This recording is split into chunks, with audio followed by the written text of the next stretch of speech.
ओ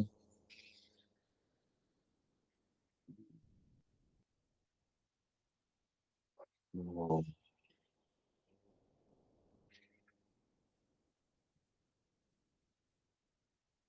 योगी योगी तव स्तरम वाजे वाजे हवा महे सखाय इंद्र तये सखाय इंद्र तये हो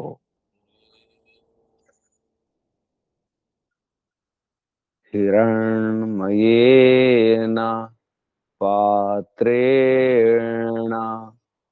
सत्यस्य पिहितं मुखम् यो सा वादित्ये पुरुषः सो तावहम्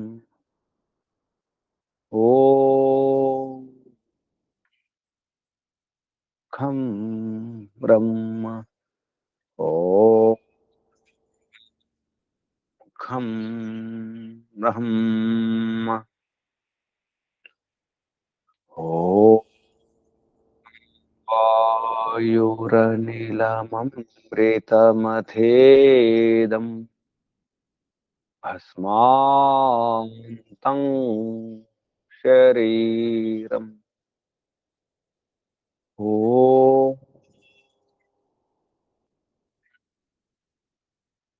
क्रतो स्मर क्लीबे स्मर कृतं स्मर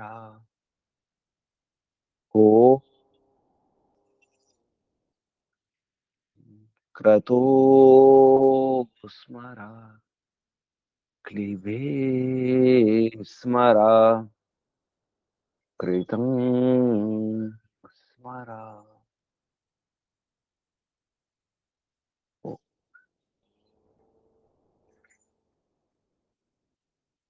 ईशावास्यमिदं सर्वं यत्किञ्च जगत्यां जगत् तेन त्यक्तेन भुञ्जीथा मा गृधक्कस्य स्विद्धनं तेन त्यक्तेन भुञ्जीथा मा गृधक्कस्य स्विद्धनं मा गृधक्कस्य स्विद्धनम् ओ शांति शांति शांति ओम परमपिता परमात्मा ओम ओम रक्षका ओम सर्वरक्षका सदा रक्षका सर्वदा रक्षका ओम सत्य रक्षका नित्य रक्षका सर्वत्र रक्षका ओम सर्वधा सर्वथा रक्षका ओम शाश्वत रक्षका परम रक्षका विश्व रक्षका जगद रक्षका ओम शाश्वत पिता शाश्वत माता सर्व पिता सर्व माता विश्व पिता विश्व माता जगत पिता जगन माता जगदाम्बा जगत जननी जगतपति विश्वपति ओम शाश्वत भ्राता दाता विधाता శాశ్వత బంధు మిత్ర సఖ, శాశ్వత గురు, శాశ్వత ఆచార్య, శాశ్వత స్వామి, శాశ్వత రాజా, రాజాధిరాజ, स्वराट विराट ब्रह्मराट सम्राट विश्वराट ओम शाश्वत न्यायाधीश सदाधारा सर्वदाधारा विश्वाधारा जगदाधारा ईश्वरा परमेश्वरा सर्वेश्वरा ईशा परेशा सर्वेशा सर्वांतर्यामिन् सर्वभूतांतरात्मा सर्वव्यापका सर्वशक्तिमान निराकारा न्यायकारी दयालु अजरा अमरा अभय अनुपमा नित्य पवित्र सृष्टिकर्ता धर्ता हर्ता पालनकर्ता प्रलयकर्ता ओम प्रभो ओम विभो ओम शंभो ओम शंभो ओम भुवः ओम स्वाहा ओम भूर्भुवः स्वाहा प्राणदाता प्राणेश्वर प्राणपति प्राणप्रदाता जीवनदाता जीवनेश्वर सर्व दुख विनाशक सकल क्लेश नाशक संकट मोचक समस्त शांति नाशक सच्चिदानंद स्वरूप अनंत आनंद घन आनंद दाता आनंदकर सुखकर सुखदायक आत्मदा बलदा ज्ञानदा सर्वदा हर्षदा मोक्षदा ओम ओम ओम ओम को वंदना ऋषुలకు మహర్షులకు మునులకు యోగులకు గురువులకు ఆచార్యులకు అధ్యాపకులకు పెద్దలకు మాతాపితలకు శ్రేయోభిలాషులకు మిత్రులకు జడచేతనాది చరాచర జగత్తుకు స్థావర జంగమాలకు వందనాలు. సర్వేభ్యో నమో నమః. ప్రణమ ప్రణామ. ఆత్మ బంధువులారా, శాశ్వత బంధువులారా, ధర్మ బంధువులారా, బ్రహ్మ బంధువులారా, ఆత్మీయ బాంధవులారా, మిత్రులారా, అత్యంత దుఃఖ నివృత్తి అభిలాషులారా, పూర్ణ పురుషార్థులారా, మోక్షాకాంక్షులారా, ముముక్షువులారా, సుమ్నార్థులారా, విశ్వాత్మ బ్రహ్మాత్మ పరమాత్మ సర్వాత్మ దర్శన అభిలాషులారా,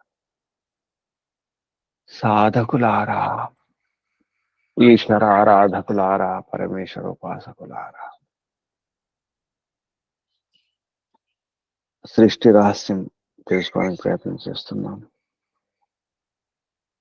ఈ నరుడు సంతృప్తి చెందితే విశ్వనరుడు తృప్తిగా ఉంటాడు.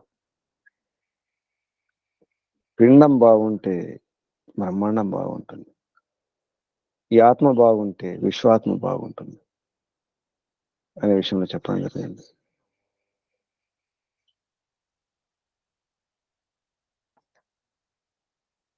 దేవయాన మార్గంలో, పితృయాన మార్గంలో, దేవయాన పితృయాన మార్గం కాకుండా నికృష్ట యానం, జనన మరణం, వెంట వెంటనే చావు పుట్టుకడు, మరణించగానే మళ్ళీ జన్మ,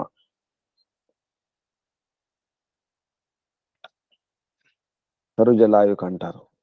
చెట్టు పైన ఒక పురుగు ఉంటుంది, దాన్ని చెట్టు జలగా అంటారు.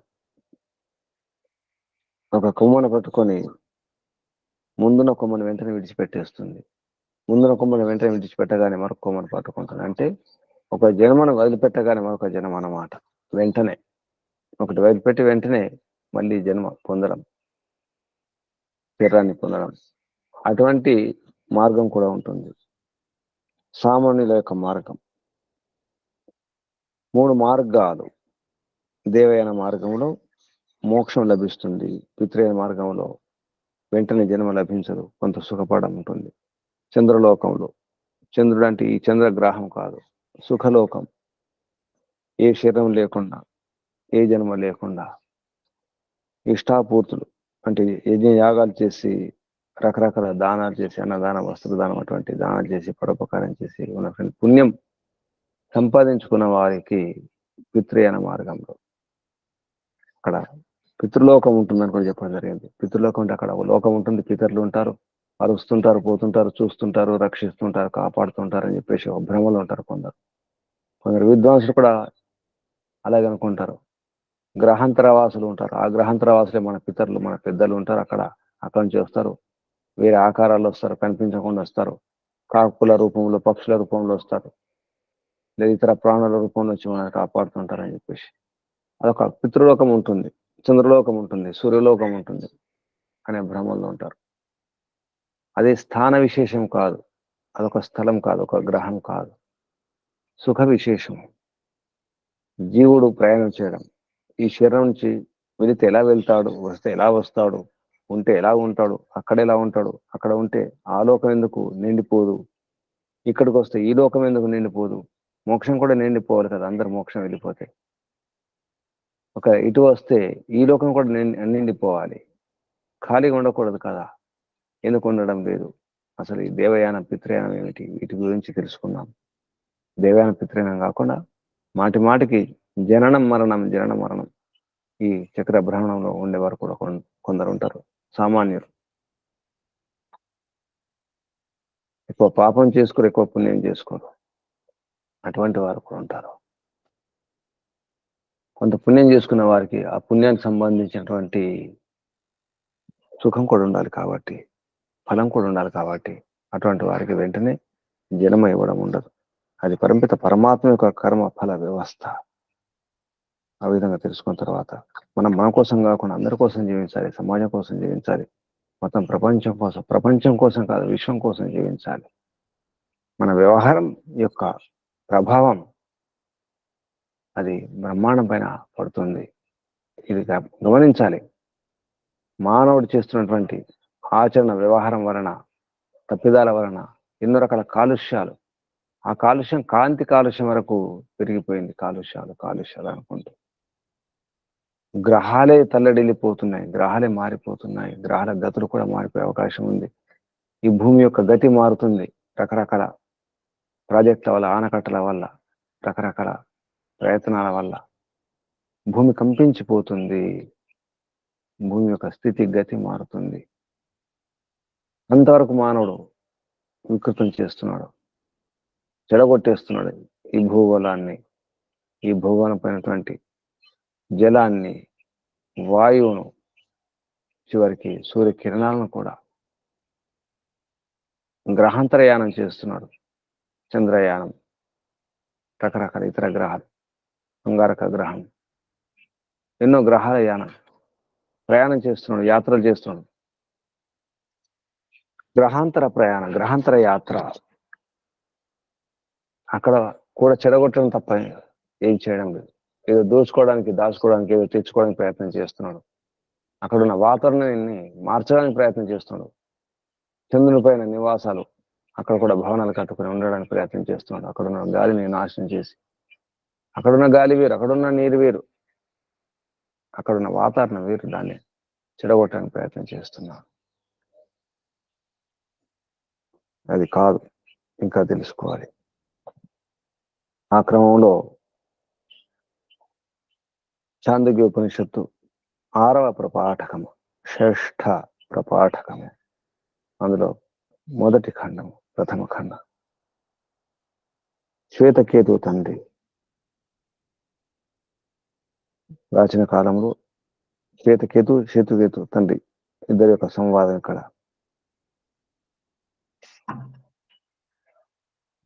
ఈ విషయంలో అసలు ఏమి తెలుసుకుంటే, ఏదైతే సరిగా అర్థం కాలేదు అది కూడా అర్థమైపోవాలి, అర్థం కానిది అర్థమైపోవాలి,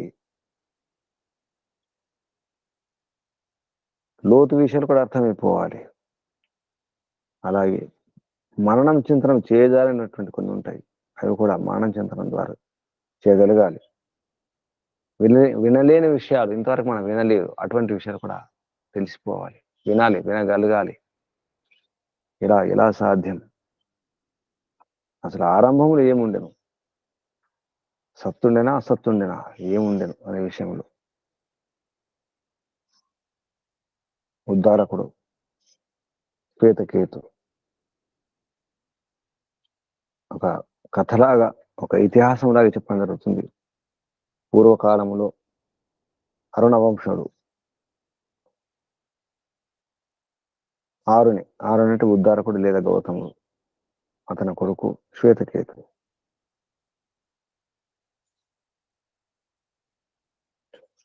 శ్వేతకేతును తండ్రి అడగడం జరుగుతుంది, ఏ శ్వేతకేతు వెళ్ళు. నిజానికి తల్లిదండ్రులే గురుకులకు పంపించేవారు. ఇక్కడ వ్యవహారం గమనిస్తే, హే శ్వేతకేతు, ఇక్కడ నుంచి వెళ్ళి నువ్వు గురుకులానికి వెళ్ళి బ్రహ్మచర్యాన్ని ధరించి బ్రహ్మచర్య వ్రత దీక్షతో నీవు వేదాధ్యయనం చేసి విద్వాంసుడై తిరిగిరా అని చెప్పడం జరుగుతుంది. వేదాధ్యయనం చేసి రావాలి. ఎందుకంటే మన వారసత్వం, మన కుటుంబంలో, మన వంశంలో ఎవరు కూడా వేదాధ్యయనం చేయకుండా ఉండలేదు. మా తాత గాని మన వంశం వారందరూ కూడా నువ్వు ఇలా ఉండిపోతే కుదరదు. గురుకులం వెళ్ళాలి, బ్రహ్మచర్యం పాటించాలి, వేదాధ్యయనం చేసి రావాలి అని పుత్రుణ్ణి తండ్రి ఆదేశించడం జరుగుతుంది. ఆ విషయంలో ప్రసంగం మొదలవుతుంది. చాంద్రోగ్య ఉపనిషత్తు 6వ ప్రపాఠకము, మొదటి ఖండము. ఓం శ్వేతకేతురు హా ఆరుణేయ ఆస. ఆరుణే అంటే అరుణ వంశం వాడు, అంటే అరుణి యొక్క మనవడు లేదా పౌతుడు పౌతుడు, ఆ వంశం వాడు అని చెప్పడానికి ఆరుణి అన్నారు. ఆరుని అంటే అరుణి యొక్క పుత్రుడు ఆరుని ఉద్ధారకుడే గౌతముడే. శ్వేతకేతుర్ హా ఆరుణేయ ఆశ. శ్వేతకేతు అనేవాడు, హా అంటే ముందు, ఎప్పుడొకప్పుడు అరుణ అనేవాడి నీ యొక్క వంశం వాడు అని అర్థం వస్తుంది. ఆశ ఉండెను. తముహ పిత ఉవాచ. ఆ శ్వేతకేతును అడగడం జరుగుతుంది పిత, తండ్రి. శ్వేతకేతు వస బ్రహ్మచర్యం.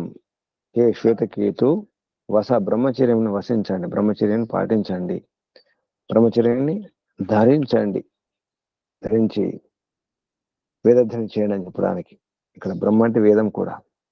నా వై సౌమ్య అస్మత్ కులీనో అననూచ్య బ్రహ్మబంధు ఇవ భవతీతి.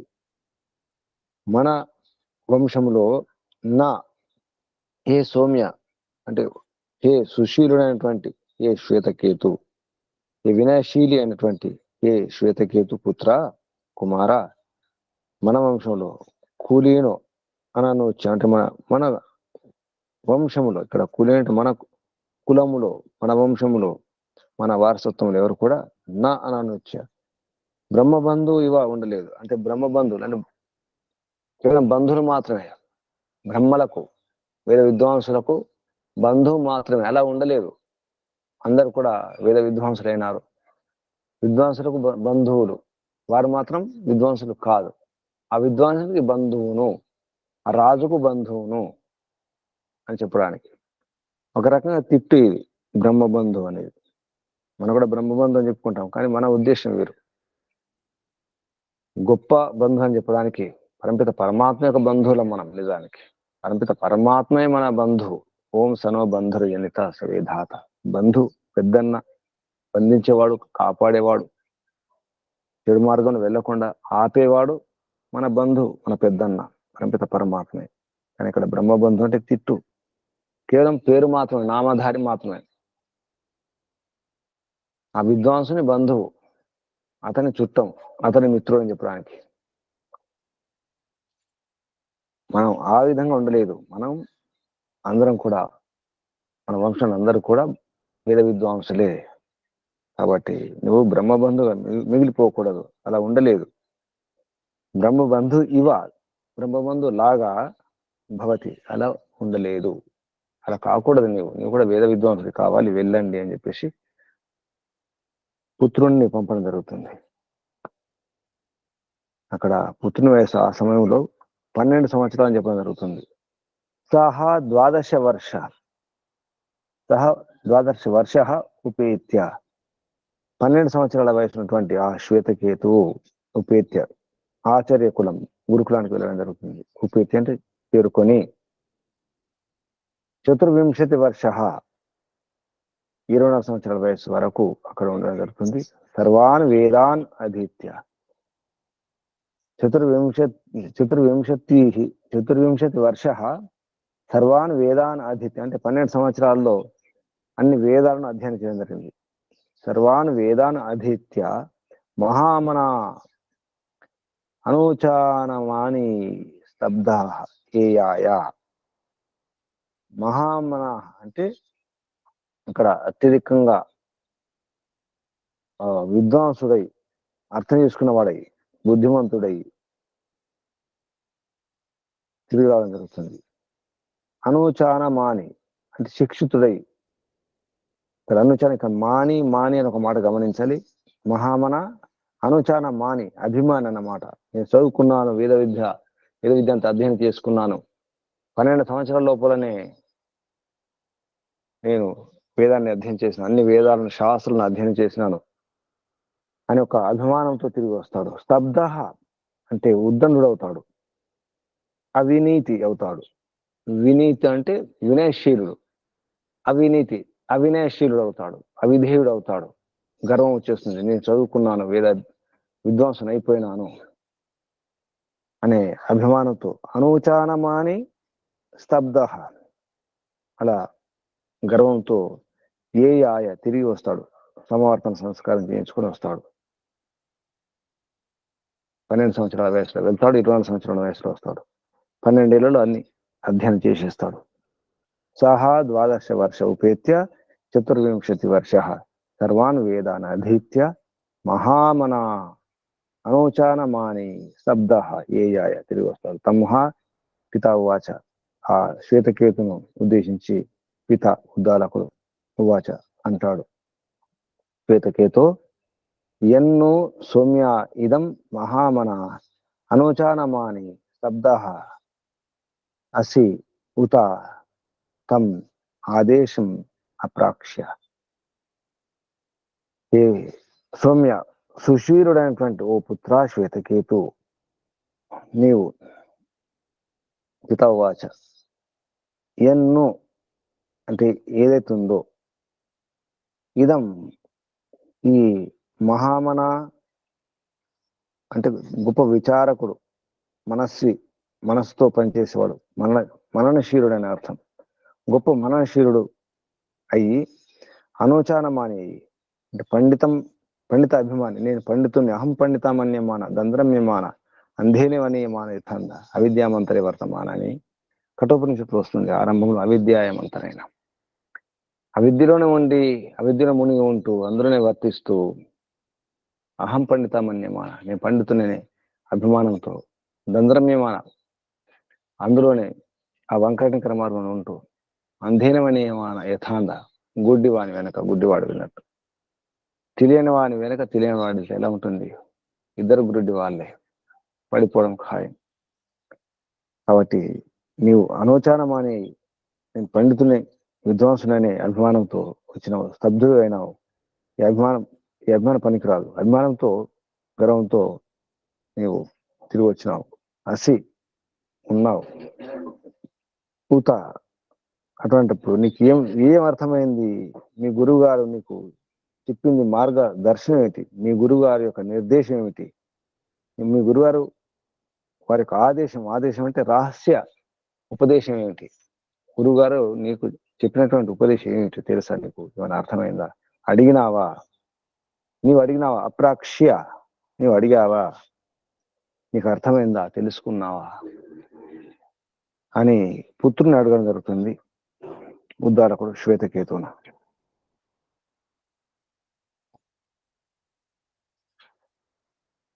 ఏనా శృతం ఏన అశ్రుతం శృతం భవతి అమతం మతం అవిజ్ఞాతం విజ్ఞాతం ఇది కథం ను భగవ స ఆదేశో భవతి ఇది.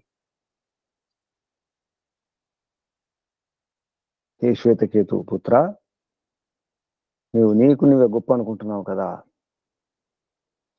వేదం అధ్యయనం చేసినటువంటి వేద జ్ఞాత వేద విద్వాంసం అనుకొని తిరిగి వచ్చినావు, గొప్ప అభిమానంతో అహంకారంతో వచ్చినావు.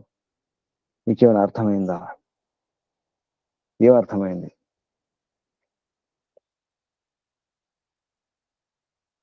ఏన శృతం అశ్రుతం అంటే దేని ద్వారా అశ్రుతం ఇంతవరకు వినలేదో తెలుసుకోలేదో అది తెలియబడిందా? నీకు అర్థమైందా? తెలిసిందా? అమతం మననం చేయని ఏది విషయం ఉందో, స్వయంగా నువ్వు మననం చేసినటువంటి వ్యవహారం ఉందా నీకు? నిజంగా నీవు మననం చేసినావా?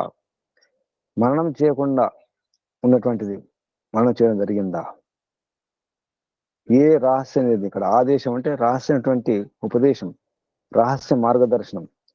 ఏ రహస్య మార్గదర్శనం ద్వారా? ఈ ఉపదేశం ద్వారా.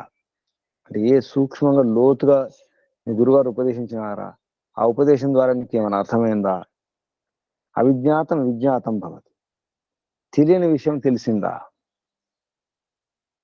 ఇటువంటి ఉపదేశం, ఈ లోతైన ఉపదేశం గురుగారు ఇచ్చారా? నీకు అర్థమైందా? నీకేం అర్థమైందని ఇంత గర్వం, ఇంత అభిమానం? పండితుని అనుకుంటున్నావు, వేద విద్వాంసుని అనుకుంటున్నావు, వేదాభిమాని అని పుత్రుని అనడం జరుగుతుంది ఉద్దాలకుడు. అప్పుడు శ్వేతకేతు అంటాడు,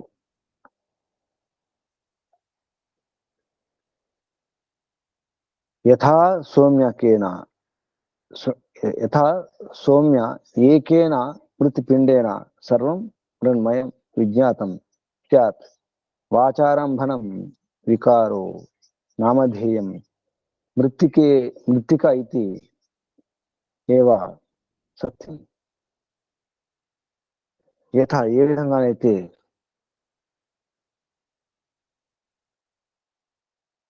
శ్వేతకేతు అంటాడు, నాకు తెలియదు కాబట్టి మీరు చెప్పండి పితాజీ, ఓ తండ్రి గారు మీరే సమాధానం చెప్పండి అన్నప్పుడు అప్పుడు ఉద్దాలకుడు శ్వేతకేతును ఉద్దేశించి అనడం జరుగుతుంది, హే సౌమ్య, హే శ్వేతకేతు, ఏ విధంగానైతే ఒక మట్టి కణం ఉంటుంది, మట్టి ముద్ద, యథా ఏకేన మృతి పిండిన ఒక మట్టి కణము, ఒక మట్టి ముద్ద, మట్టి గడ్డను చూస్తే ప్రపంచం ఉన్నటువంటి మట్టి గురించి అర్థమవుతుంది. ఇక్కడున్న మట్టి లాగే అంతటా మట్టి అలాగే ఉంటుంది. ఈ లోకంలో ఈ గ్రహం పైన ఉన్నటువంటి మట్టి ఇతర గ్రహాల పైన కూడా మట్టి అలాగే ఉంటుంది. రంగు మారొచ్చు, కొంచెం అటు ఇటు ఉండొచ్చు, కానీ మట్టి యొక్క గుణం అలాగే ఉంటుంది. ఏకైనా మృతిపిండిన ఒక మృతిపిండం, మట్టి పిండం, మట్టి గడ్డను తెలుసుకుంటే సర్వం మృణ్మయం విజ్ఞాతం, మొత్తం అంతటా ఉన్నటువంటి ఆ మృణ్మయం మట్టి గురించి కూడా, ఆ మట్టి యొక్క వికారాలు కూడా అర్థమైపోతాయి. కానీ ఆ మట్టితో రకరకాలు చేస్తారు, కొందరు పాత్రలు చేస్తారు, మట్టి పాత్రలు చేస్తారు, అందులో ఎన్నో రకాలు ఉంటాయి, ఆకారాలు మారుతుంటాయి, కానీ మూలంలో మట్టే ఉంటుంది. బంగారంతో ఎన్నో నగలు ఆభరణాలు చేస్తారు, కానీ లోపల బంగారం యొక్క గుణం అదే ఉంటుంది. ఆకారం మారవచ్చు, ఆభరణం పేరు మారవచ్చు, మట్టి కానీ ఆభరణాలు కానీ ఈ ఖనిజాలు ఇవన్నీ ఈ లోహాలు కానీ ఆకారాలు మారుతాయి. అలాగే ప్రపంచంలో ఉన్నటువంటి గ్రహాలు, నక్షత్రాలు, ఈ రకరకాలు ఈ విభిన్న ఉన్నటువంటి రంగురంగులు కానీ అద్భుతాలు, విచిత్రాలు కనిపిస్తున్నాయో ఉన్నాయో వాటికి మూలానికి వెళ్తే అంత కూడా సత్వగుణం, రజోగుణం, తమగుణమే. మూల కణం మాత్రం అదే, అక్కడ మాత్రం ఏ మార్పు లేదు. మూలంలో మార్పు అదే, మూల ప్రకృతిలో ఏ మార్పు లేదు. చంద్రగ్రహం, సూర్యగ్రహం, ఈ నక్షత్రం, ఈ ఉపగ్రహం, ఈ పంచభూతాలు అనుకుంటూ రకరకాలుగా పేరుతో పిలుస్తాం, వేరు వేరు అనుకుంటాం. వేరు వేరు అనిపిస్తున్నాయి కానీ వేరు వేరు కాదు. అది వాచారంభం మాత్రమే, వాగ్ విలాసం మాత్రమే, మాటకు మాత్రమే. అలా పేరుకు మాత్రమే పేరు వేరు, కానీ మూలం ఒకటే, మూల వస్తువు వేరే ఏం లేదు. వికారమే, వికృతి అనిపిస్తుంది అంతేకాని ఇంకేం లేదు. అలాగే మిగతా అన్ని కూడా యథాసౌమ్య ఏకేన లోహమనిన, లోహం కూడా అంతే. అక్కడ లోహం అని అంటే రెండు అర్థాలు, లోహం యొక్క ముక్క కూడా కావచ్చు. ఇక్కడ లోహం అంటే ఇనుము, ఇనుప ముక్క, ఒక ఇనుప ముక్కని అర్థం చేసుకుంటే మిగతా ఇనుప ముక్కను కూడా ఇనుము అంత అర్థం చేసుకోవచ్చు. లేదా ఒక అయస్కాంతం తీసుకొని మనం ఇనుమును తెలుసుకోవచ్చు. ఏ ఇనుమైనా అయస్కాంతం చే ఆకర్షింపబడుతుంది, అయస్కాంతం ద్వారా తెలుసుకోవచ్చు. యథా సౌమ్య ఏకేన లోహమణిన సర్వం లోహమయం విజ్ఞాతం. అన్ని లోహాల గురించి అర్థమైపోతుంది. ముఖ్యంగా లోహం అంటే ఇనుము కాబట్టి ఇనుము గురించి అర్థమైపోతుంది. సర్వం లోహమయం విజ్ఞాతం అంటే లోహమయం అంటే లోహంతో తయారైనటువంటి పదార్థాలన్నీ కూడా తెలిసిపోతాయి. అక్కడ మృన్మయం, మట్టితో తయారు చేయబడినటువంటి పాత్రలు, వస్తువులు అని తెలియబడతాయి. లోహమయం విజ్ఞాతం స్యాత్ వాచారంభనం వికారం. ఈ వాచారంభనం మాత్రమే. వాచారంభనం అంటే మాటకు చెప్పడం, మాట వరుస గల అలా అనుకుంటాం, పిలుస్తాం అంతే. అది వాణి విలాసం, వాణి విలాసం మాత్రమే, వాచారంభనం మాత్రమే. అంత వికారమే. వాటి యొక్క నామధేయాలు వేరు వేరు ఉండొచ్చు, పేర్లు వేరు ఉండొచ్చు, అంతా లోహమే. కర్రతో చేయబడిన వస్తువులు, కర్ర గురించి వస్తే కర్రతో చేయబడినటువంటి వస్తువులు, పరికరాలు, ఆ కుర్చీలు కావచ్చు, ఇంకేమైనా కావచ్చు, అంతా కర్రే. కర్ర వికారమే, ఆకారాలు మారుతాయి.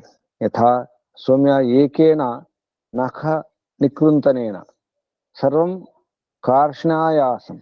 కార్ష్ణ అయస్, కార్ష్ణ అయసం. అయస్ అంటే ఇనుము, కార్ష్ణ అంటే కృష్ణ, కృష్ణకు సంబంధించిన కార్ష్ణ. కృష్ణ కార్ష్ణ, వృష్ణి వార్ష్ణ లాగా కృష్ణ కార్ష్ణ. కార్ష్ణ అంటే కృష్ణకు సంబంధించిన అర్థం. అంటే ఏంటి? నల్లని ఇనుము అని అర్థం. నల్లని ఇనుము అంటే ఏంటి? సీసం. నిజానికి సీసాన్ని కార్ష్ణ అయస్సం అంటారు. కార్ష్ణ అయసం, కార్ష్ణ అయస్. అయస్ అంటే ఇనుము, అయస్కాంతం అంటే ఇనుమును కాంతం ఆకర్షించేది. అయస్కాంతం, అయస్ ఇనుము, కాంతం ఆకర్షించేది. ఇనుమును ఆకర్షిస్తే అయస్కాంతం. ఇది సీసంతో చేయబడినటువంటి నఖ నికృంతనేన. నఖం అంటే గోరు, నికృంతం అంటే గోరు కత్తిరించే సాధనం. అంటే ఒకప్పుడు గోర్లు కత్తిరించే సాధనం మన దేశంలో మన ఋషుల మహర్షులు వాడినారని చెప్పడానికి ఇది ఒక ప్రమాణం. గోర్లు కత్తిరించే, మనం ఆంగ్లంలో నేల్ కట్టర్ అంటాం. నేల్ కట్టర్ నిజానికి అది సీసంతో ఉండాలి, సీసం అనే లోహంతో చేయబడాలి.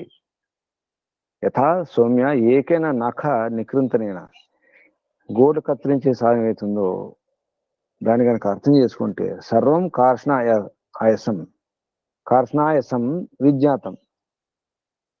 ఆ నల్లని ఇనుము అంటే సీసం అర్థమవుతుంది. ఇది సీసమే, సీసం యొక్క వికారమే. స్యాత్ వాచారంభనం వికారం. దాంతో రకరకాలు చేస్తారు. ఆ సీసంతో ఎన్నో రకాల ఆకారాలు చేస్తారు. కొంచెం వేడి చేస్తే కరిగిపోతుంది,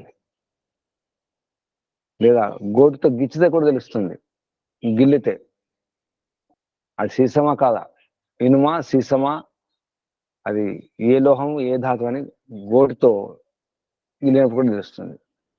ఇక్కడ రెండు అర్థాలు. గోర్లు కత్తిరించుకునే సాధనం లేదా గోటి ద్వారా తెలియబడే లోహం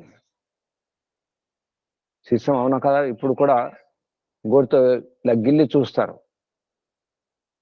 అంత మెత్తగా ఉంటుంది అన్నమాట. అది సీసం. సీసం తెలిసిపోతుంది ఒకసారి నఖాన్ని నికృంతనం ద్వారా, గోటితో గిల్లడం ద్వారా. మిగతాన్ని కూడా ఆ సీసం యొక్క వికారాలే. కృష్ణ అయసం యొక్క, కృష్ణ అయస్, కృష్ణ అయసం ఇది ఏవా సత్యం ఏవం సౌమ్య స ఆదేశో భవతి. ఈ విధంగా ఈ ఆదేశం, ఆదేశం అంటే ఆసమంతాత్ ఉపదేశం, అంటే పూర్తి ఉపదేశం లేదా రహస్య ఉపదేశం లేదా రహస్య మార్గదర్శనం. ఆదేశం అంటే మీ గురుగారు ఈ విషయం మీకు చెప్పినారా అని అడగడం జరుగుతుంది. అసలు ఇది సత్యం, ఇది ఈ సత్య విషయాలు, లోతు విషయాలు, ఈ రహస్య ఉపదేశాన్ని, ఈ సూక్ష్మ ఉపదేశాన్ని మీ గురుగారు నీకు ఇచ్చినారా, ఉపదేశించినారా, ఈ మార్గదర్శనం చేసినారా అడగలుగుతుంది. అప్పుడు శ్వేతకేతు తండ్రితో సమాధానం, నాన్నగారు మా గురువు గారు ఈ ఆదేశం ఇవ్వలేదు, ఈ ఉపదేశం ఇవ్వలేదు, ఈ రహస్యం చెప్పలేదు. ఎందుకంటే వారికి తెలిసి ఉంటే వారు చెప్పేవారు కదా. తెలిసి ఉంటే ఎందుకు ఆపుకుంటారు, ఎందుకు దాచుకుంటారు, చెప్పేవారు. నాకు ఆ ఉపదేశం ఇవ్వలేదు కాబట్టి మీరే చెప్పండి అని అడగడం జరుగుతుంది. మీరే ఉపదేశం ఇవ్వండి, ఆ మార్గదర్శనం ఏంటో, ఆ రహస్య, ఆ సూక్ష్మ ఉపదేశం ఏమిటో, ఆ లోతైన విషయం ఏమిటో మీరే తెలపండి, ఉపదేశించండి అని చెప్పేసి శ్వేతకేతు వారి తండ్రి గారైనటువంటి ఉద్దాలకుడు అడగడం జరుగుతుంది. అప్పుడు ఉద్దాలకుడు, ఏ సౌమ్య, ఈ సృష్టి ఆరంభంలో ఏముండనో దాని గురించి చెప్పడం జరుగుతుంది. ఇది 2వ ఖండం చాంద్రిక ఉపనిషత్తు 6వ ప్రపాఠకంలో 2వ ఖండం.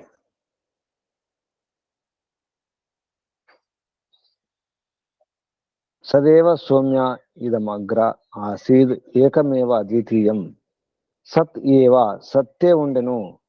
హే సౌమ్య, హే శ్వేతకేతు, అగ్రే, అగ్ర ఆసీద్, అగ్ర తర్వాత ఆ వచ్చింది కాబట్టి అగ్రే పైన ఉంటుంది, ఏకారం పోతుంది. తదేవ సౌమ్యేదమగ్ర ఆసీత్, విడగొడితే సత్ ఏవ సౌమ్య ఇదం అగ్రే ఆసీత్. అగ్రే ముందు, ప్రథమంగా, అన్నిటికంటే ముందు, ఈ జగత్ రచన కంటే ముందు, ఈ సృష్టి రచన కంటే ముందు, ఈ సృష్టి కంటే ముందు సత్ ఉండెను. సత్తా ఉన్నవాడే ఉండెను, సత్తా గలవాడు, అస్తిత్వం గలవాడు ఉండెను. అంటే పరమిత పరమాత్మ ఒక్కడే ఉండను, సత్తా కలిగి ఉన్నటువంటి వాడు, అధికారం గలవాడు, సృష్టి రచన చేయడానికి యోగ్యత, అధికారం ఉన్నవాడు, సత్తా ఉన్నవాడు, ఆ సత్తావాడు, ఆ అస్తిత్వం ఉన్నవాడు, ఆ ఉనికి ఉన్నవాడు పరమిత పరమాత్మ అగ్రే ముందు ఒకడే ఉండెను. ఇదం దీనికంటే ముందు, ఇదం అగ్రే దీనికంటే ముందు ఆసీత్ ఉన్నాడు. ఎలా ఉన్నాడు? ఏకమేవ అద్వితీయం, ఒక్కడే ఉండెను, ఒకటే ఉండను. అది అద్వితీయం, రెండవాడు లేడు, రెండవది ఏది లేదు. దాని అర్థం రెండవాడు, మళ్ళీ దాని అర్థం దానితో సమానంగానే అర్థం కూడా. అద్వితీయం అంటే సమానంగా లేదు. నా ద్వితీయం, అద్వితీయం, నా ద్వితీయం, రెండవది లేదు అంటే దాంతో సమానంగా సమతూగేది, సరి సమానంగా ఉండేది మరొక వస్తువు కానీ, పదార్థం కానీ, శక్తి కానీ ఏది లేదు. పరమిత పరమాత్మ ఒక్కడే, సాటి లేని, మేటి లేని, ధీటురాని, పోటీ లేని శక్తి, పరమశక్తి పరమిత పరమాత్మ ఒకటే ఉండెను. తదేవ సౌమ్య ఇదం అగ్రే ఆసీత్ ఏకమేవ అద్వితీయం అని కొందరు అంటారు. మరికొందరు ఏమంటారు? తద్ధైక ఆహు అసదేవ ఇదమగ్రే ఆసీత్ ఏకమేవ అద్వితీయం తస్మాత్ అసతః సజ్జాయత. కొందరు అలా అంటారు, కొందరు ఇలా అంటారు. కొందరేమో సత్తే ఉండను ఆరంభములో, సృష్టికి పూర్వం, అన్నింటికంటే ముందు అని కొందరంటే, తది ఏక కొందరంటే ఆహు అంటే అంటుంటారు. అసదేవ అసత్ ఏవ ఇదం అగ్రే ఆసిత్, అసతే ఉండెను, అసత్తే ఉండెను, సత్తా లేని, ఉనికి లేని, అస్తిత్వం లేని వస్తువు ఉండెను, మరొక రకంగా కనిపించని వస్తువు ఉండెను, అప్రకటితం అయినటువంటిది, ప్రకటితం కానిది, అవ్యక్తమైనటువంటిది అదే ఉండెను, వ్యక్తం కానిదే ఉండెను.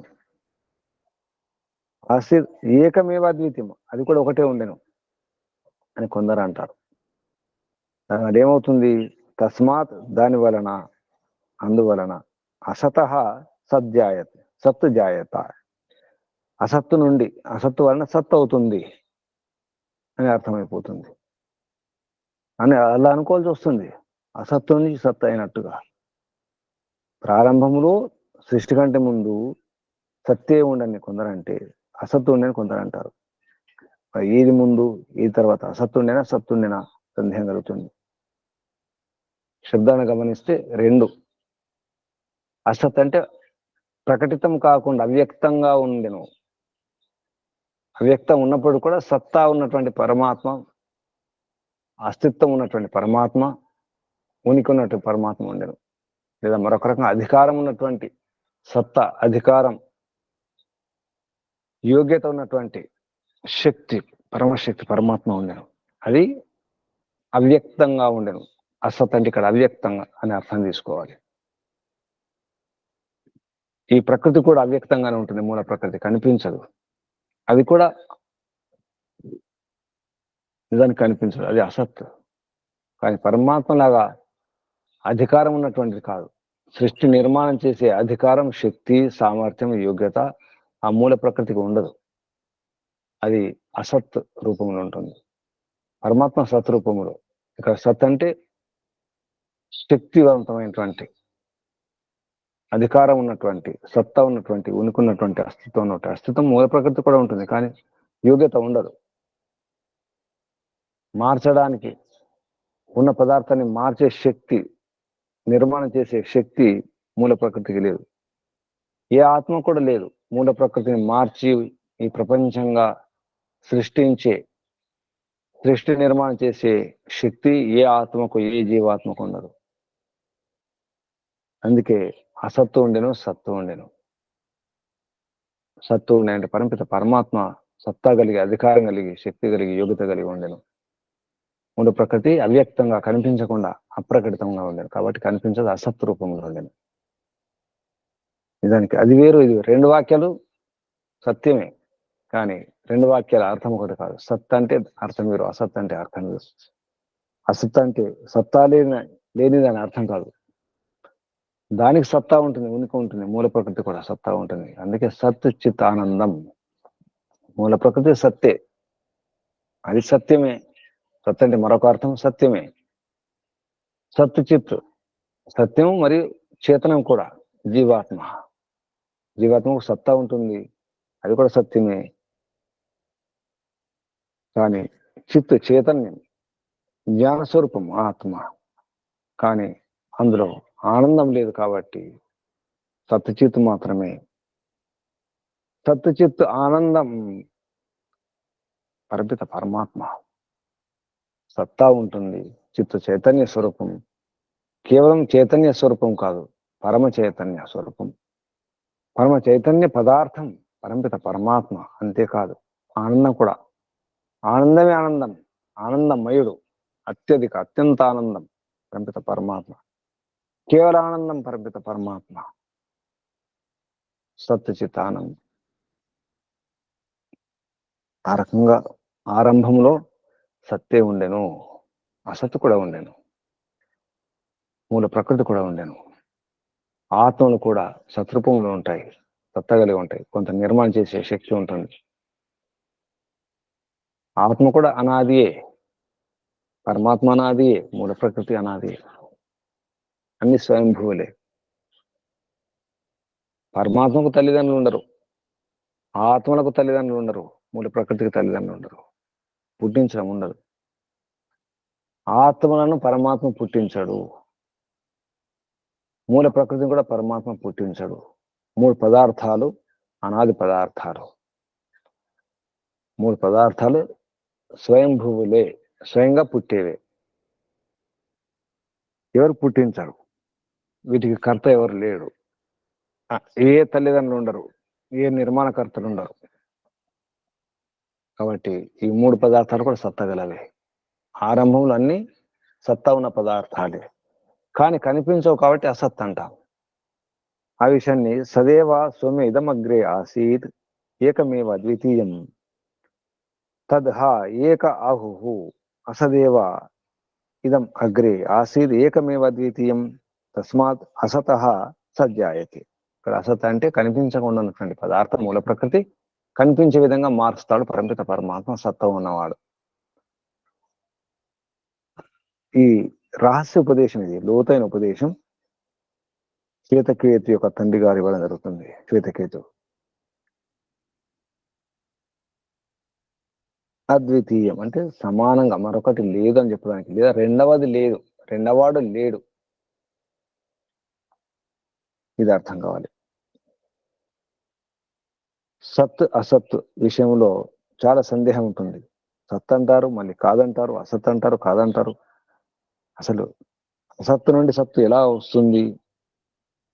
అసత్ అంటే అవ్యక్తం, అప్రకటితం. సత్తు ప్రకటితం, వ్యక్తం. అభావం నుండి భావం వేరు. దీన్ని కొందరు అసత్తు నుండి సత్తు అంటే అభావం నుండి భావం అనుకుంటారు. ఏమీ లేదు కానీ అన్ని పుడతాయి అనుకుంటారు. బయట సిద్ధాంతాలు కొన్ని ఉన్నాయి. ముందు ఏమి ఉండదు అని పుట్టుకొస్తాయి. జడ పదార్థమే కదలిక, చైతన్యం వచ్చేసి కదిలి చైతన్యంగా మారిపోతుంది. కారు కదలకుండా ఉంటే జడం. కారు కదులుతుంది, ప్రయాణం చేస్తుంది, పరిగెత్తుతుంది అంటే అది చైతన్యం అని. అలాగే ఈ ప్రపంచం, ఈ భూమి, ఈ జీవులు, ప్రాణులు కూడా అంతే. జడమే కానీ చైతన్యంగా మారిపోతుంది అనుకుంటారు. జడము చైతన్యంగా మారదు. అభావం భావంగా కాదు. ఎప్పుడు కూడా అభావం అభావమే. లేని దాని నుండి ఉన్నది పుట్టదు, ఉన్నది లేకుండా పోదు. ఉన్నది అలాగే ఉంటుంది, రూపాంతరం చెందుతుంది, నామాంతరం చెందుతుంది, కానీ మూలం అదే ఉంటుంది. బంగారం నగలుగా మారవచ్చు, ఆభరణాలుగా మారవచ్చు, పేర్లు మారవచ్చు, కానీ బంగారం అదే ఉంటుంది అంతవరకే. నామాంతరం రూపాంతరమే. రూపం మారిపోతుంది, ఆకారం మారిపోతుంది, కానీ మూలం అదే ఉంటుంది. ఈ పదార్థం లేకుండా పోదు. ద్రవ్య నిత్యత్వ సూత్రం. అలాగే శక్తి కూడా రూపాంతరం చెందుతుంది, కానీ శక్తి కూడా ఉంటుంది. శక్తి ఎటు పోదు. ఏ శక్తి ఎటు పోదు. సదేవ సౌమ్య ఇదమగ్రి ఆసీత్ ఏకమేవ ద్వితీయం తద్దా ఏక తద్ హ ఏక ఆహు అసదేవ ఇదమగ్రే ఆసీత్ ఏకమేవ అద్వితీయం తస్మాత్ అసతః సత్ జాయత.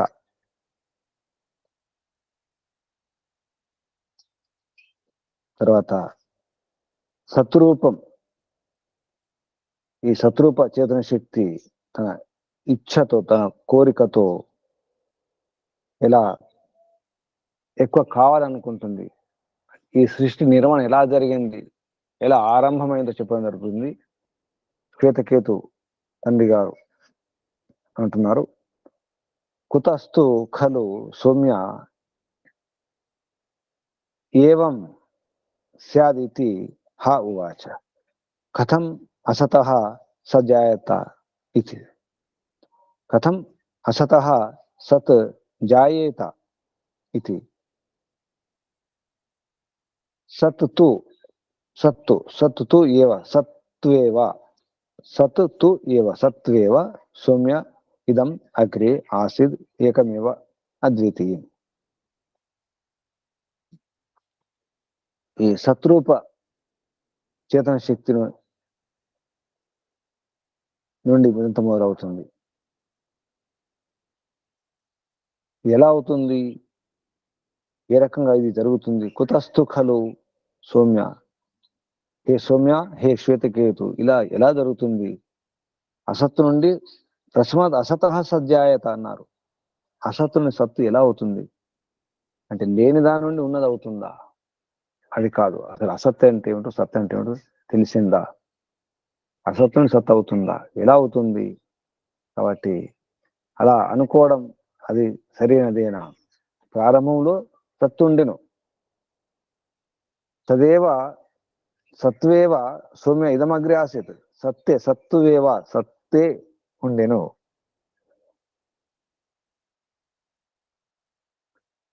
ఇదమగ్రే ఆసీత్ ఏకమేవ అద్వితీయం, అది ఒకటే ఉండెను. ఎలా సాధ్యం ఇది అని తండ్రి అడగడం జరుగుతుంది.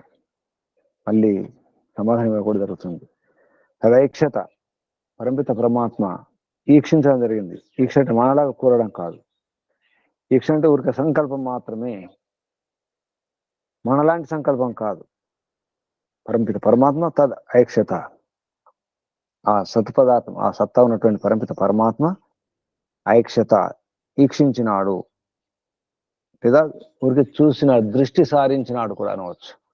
ఊరికి ఇలా చూస్తే చాలు, ఊరికి అనుకుంటే చాలు.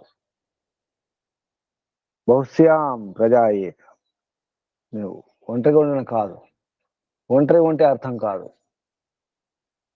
ఒంటరిగా ఉండడం కాదు, ఇంకా ఎక్కువ కావాలి.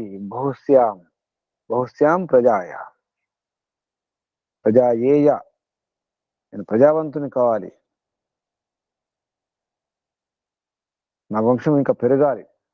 మనం అనుకుంటాం సంతానం కలగాలి, ఆ సంతానం కలగాలి, వారసులు ముందుకు వెళ్ళాలి, తరతరాలు ఇంకా ముందుకెళ్ళాలి, మా కుటుంబంలో మా వంశంలో ఆగకుండా ఉండాలి, ఇక్కడ ఆగిపోకూడదు, వంశం ముందుకు వెళ్ళాలి అనుకుంటాం. అలాగే పరమిత పరమాత్మ, నిజానికి మనం అనుకోవడం పరమిత పరమాత్మ యొక్క వ్యవస్థ అది. ప్రజాయేయ, ప్రజావంతుని కావాలి అని అనుకోవడం జరిగింది. తేజో అసృజత, అప్పుడు తేజస్సు అసృజత సృజించడం జరిగింది.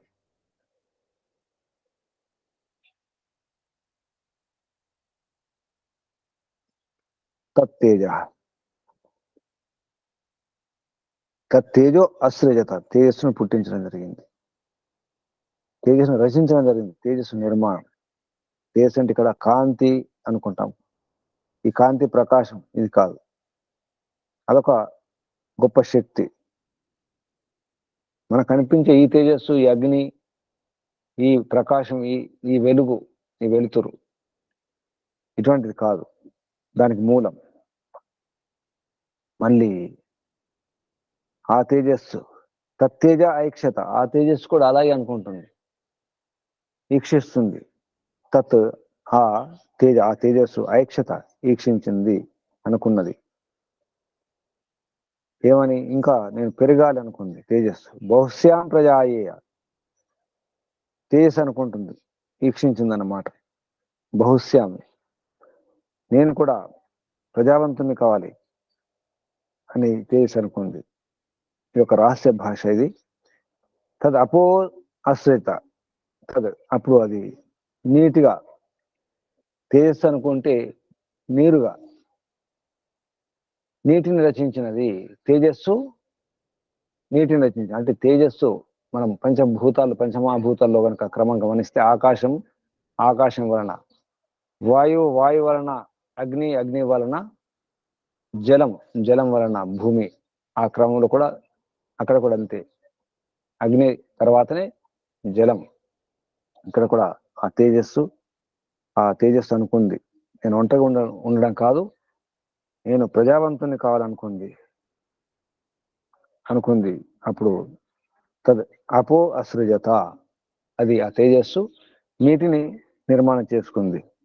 తస్మాత్ ఎత్ర క్వాచ శోచతి స్వేదతేవ పురుష తేజస ఏవ తద్ అధ్యాపో జాయంతే.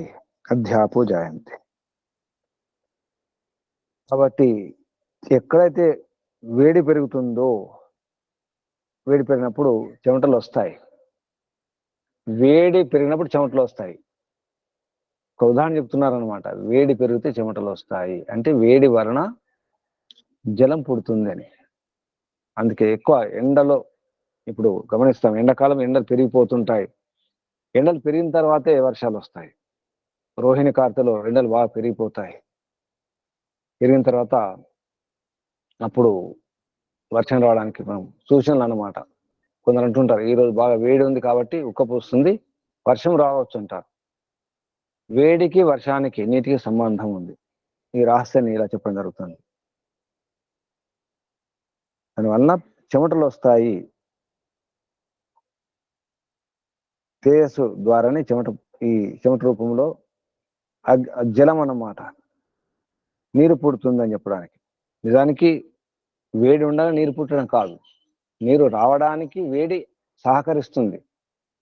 వేడి ఉంది కాబట్టి, ఉక్కపోస్తుంది కాబట్టి చెమట వస్తుంది. ఇక్కడ వేడి ఉంటే ప్రతి చోట ఎక్కడైతే అగ్ని ఉంటుందో అక్కడ నీరు ఉండాలని కాదు దాని అర్థం.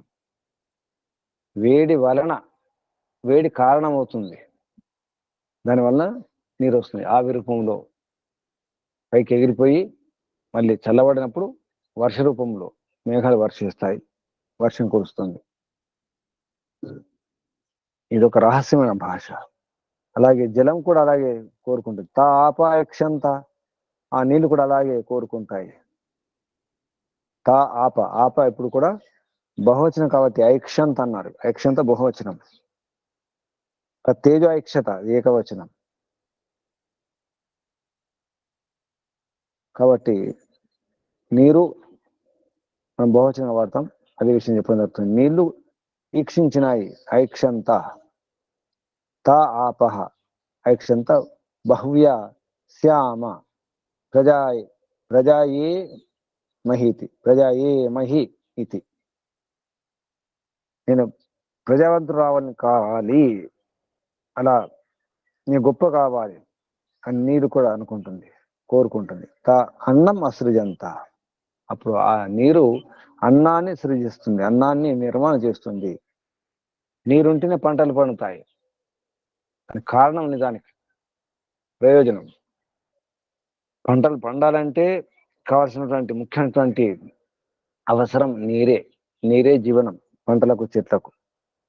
అన్నం అసృజంత. ఆ తాంటి ఇక్కడ ఆ నీరు అన్నాన్ని అసృజంత పుట్టించింది, నిర్మాణం చేసింది. తస్మాత్ యత్ర క్వాచ వర్షతి తదేవ భూయిష్టం అన్నం భవత్యద్భ్య ఏవ తదధి అన్నాద్యం జాయతే.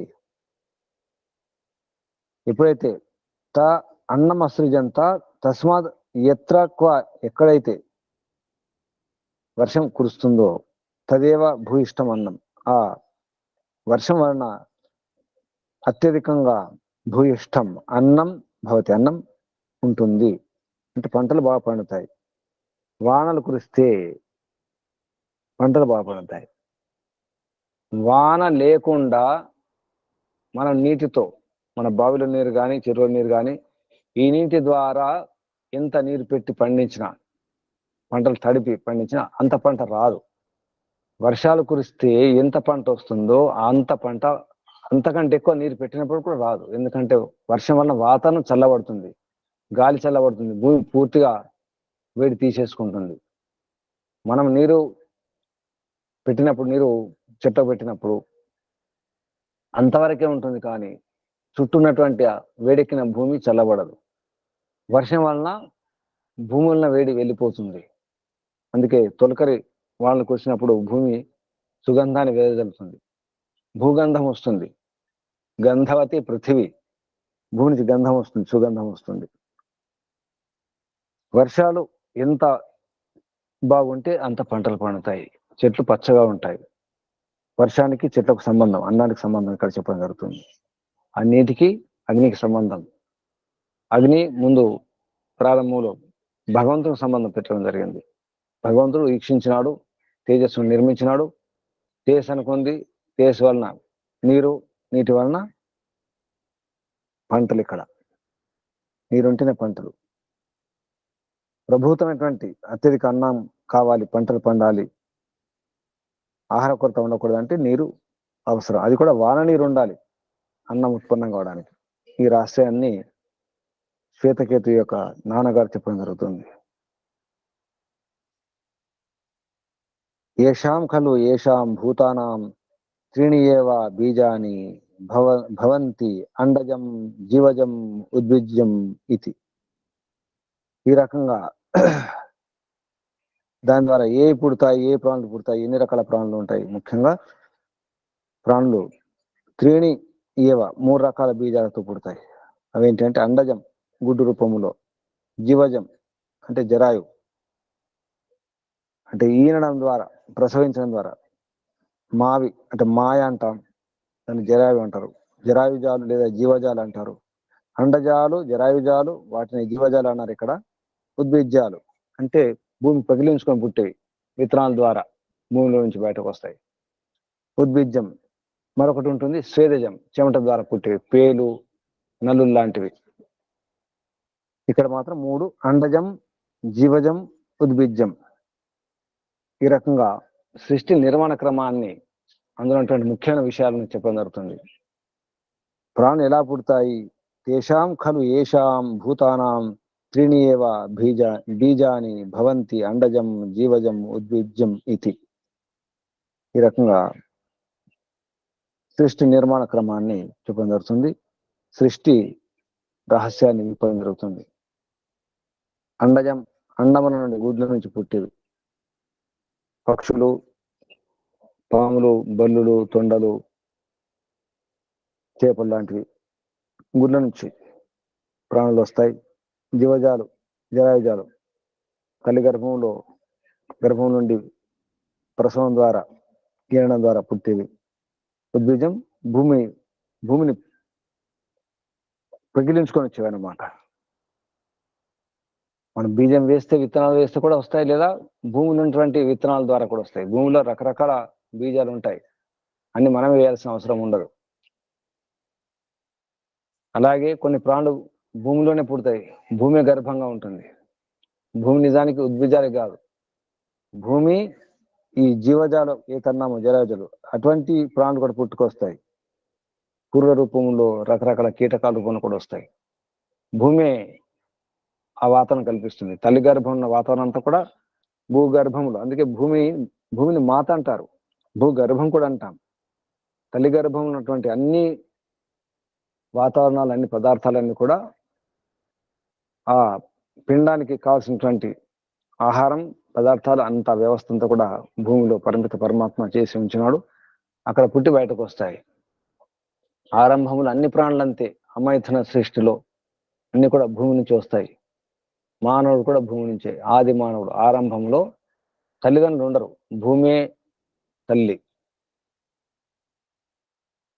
తండ్రి అనుకుంటే సూర్యుడు తండ్రి అని చెప్పడం జరుగుతుంది, వర్ణించడం జరుగుతుంది. సూర్యుడు తండ్రి, భూమి మాత, సూర్యుడు పిత.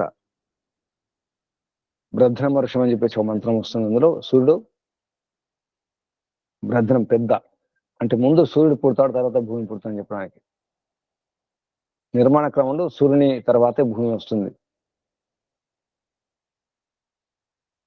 నిజానికి అందరి పిత, అందరి మాత, సర్వపిత, సర్వమాత, శాశ్వత పిత, శాశ్వత మాత, పరపిత పరమాత్మే మాత, పిత, భ్రాత, ధాత, విధాత అంతా కూడా.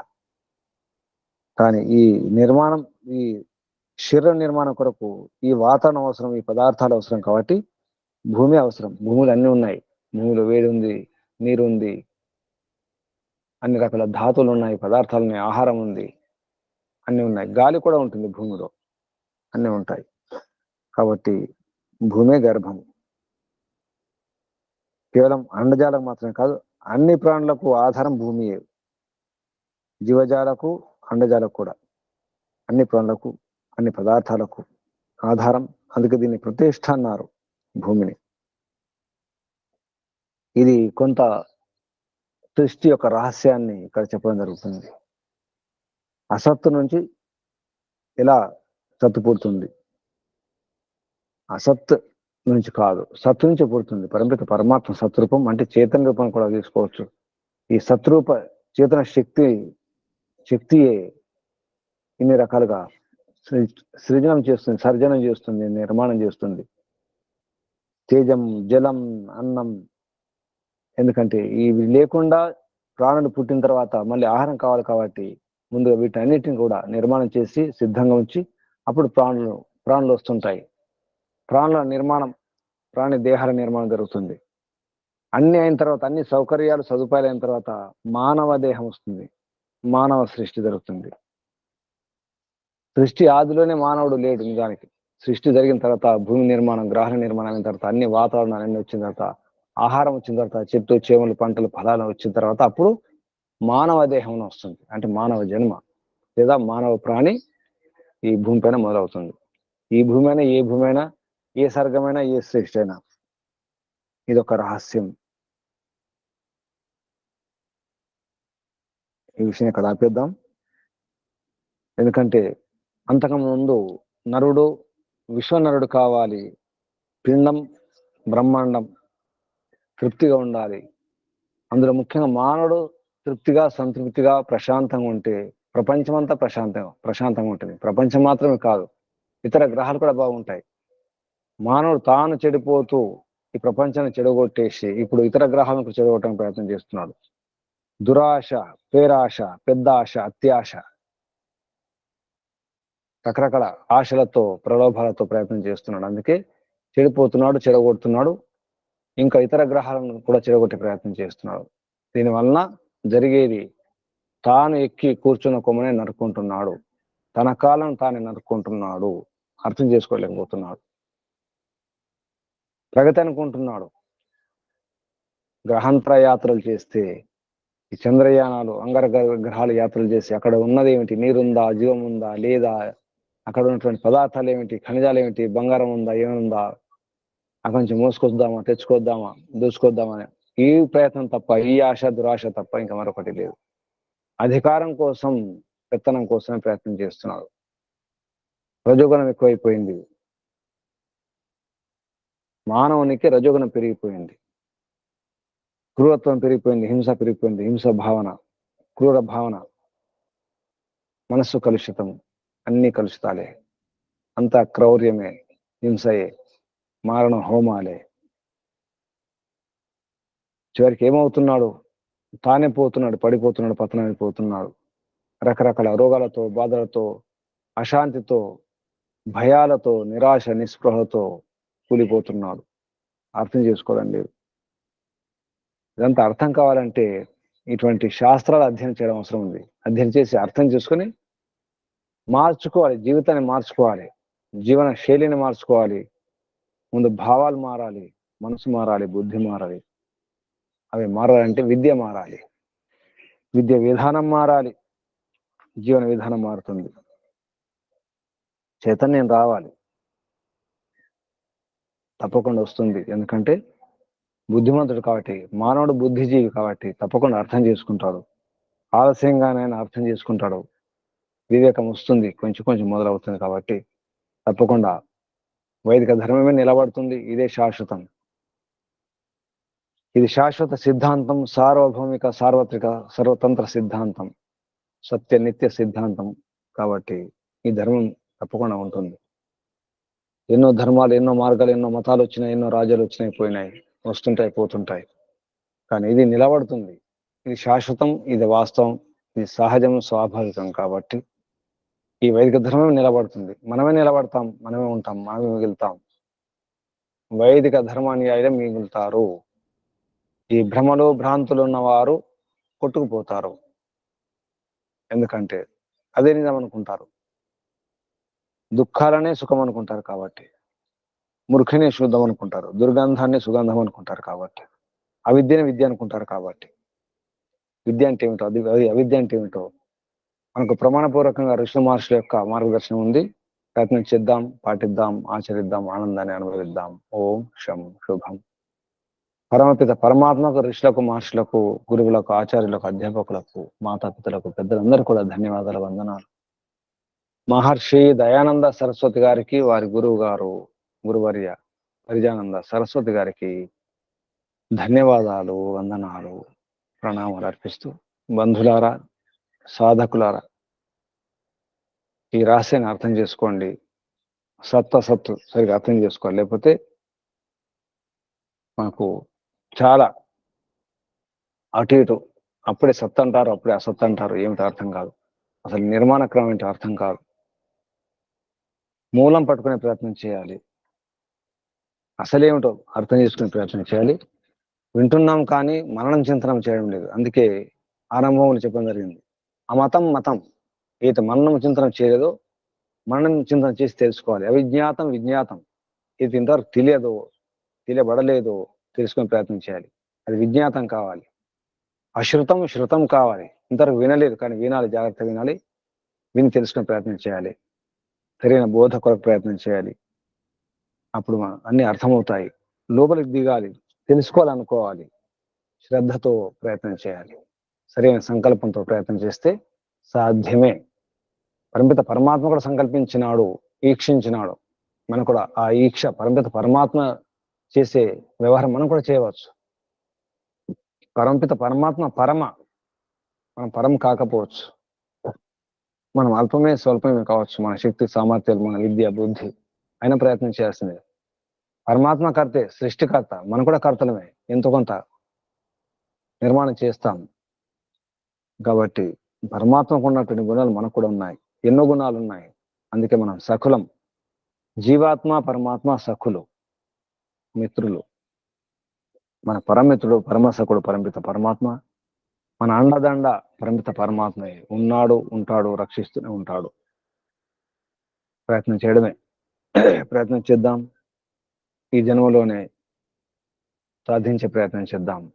ఈ జన్మను సార్థకం చేసుకునే ప్రయత్నం చేద్దాం. ఈ జన్మతోనే తరించే ప్రయత్నం చేయాలి.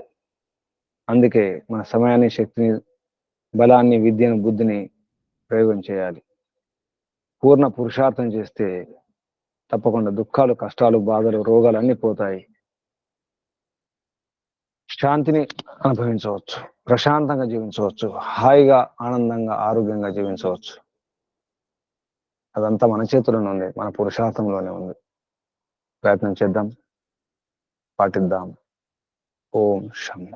అందరికి ధన్యవాదాలు, వందనాలు. ప్రపంచ పరమాత్మ ఆశీర్వాదాలు. శాంతి పాఠం ముందు ఒకసారి గుర్తు చేసుకోండి. 3 సార్లు ఓంకారం చెప్పడం ఉద్దేశం. ఇంతవరకు విన్నది గుర్తుండాలి, మర్చిపోకుండా ఉండాలనే ఉద్దేశంతో 3 సార్లు ఓంకారం చేస్తాము. శ్వాస నింపుకోండి. 3 సార్లు ఓంకారం శ్రద్ధతో. ఓ